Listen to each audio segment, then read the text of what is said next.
Ολοκληρώθηκε σήμερα ο παγκόσμιος διαγωνισμός που διοργανώθηκε από την Διεθνή Ένωση Ραδιοερασιτεχνών. Κύπροι ραδιοερασιτέχνες ένωσαν τις δυνάμεις τους με στόχο η Κύπρος να φτάσει όσο πιο ψηλά γίνεται στην κατάταξη. Το ρεπορτάζ ετοίμασε η Αθηνά Χάλκου.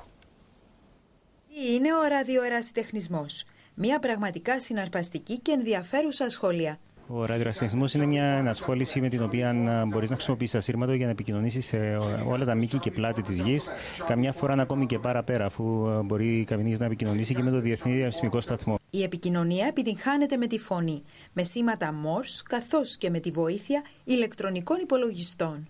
Μία από τις πιο διαδεδομένες ραδιοερασιτεχνικές δραστηριότητες είναι οι διαγωνισμοί, με κύριο στόχο την επίτευξη όσο το δυνατόν περισσότερων επαφών μεταξύ ραδιοερασιτεχνικών σταθμών εντός 24 ή 48 ωρών. Έχει ξεκινήσει πριν περίπου 45 λεπτά και έχουμε πετύχει 450 επαφές μέχρι στιγμή με σταθμούς από διάφορες χώρες ανά τον κόσμο.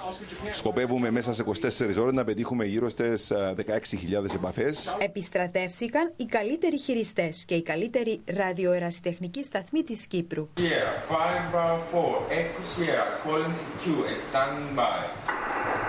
Στόχος της κυπριακής συμμετοχής είναι η διάκριση της Κύπρου σε παγκόσμιο επίπεδο στην κατηγορία των εθνικών συλλόγων και η διεκδίκηση μιας κορυφαίας θέσης.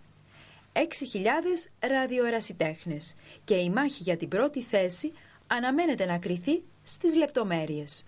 Η κυπριακή συμμετοχή έχει ξεχωριστό χαρακτήρα. Είναι αφιερωμένη στη μνήμη του ραδιοερασιτέχνη Ανδρέα Μαυρίδη.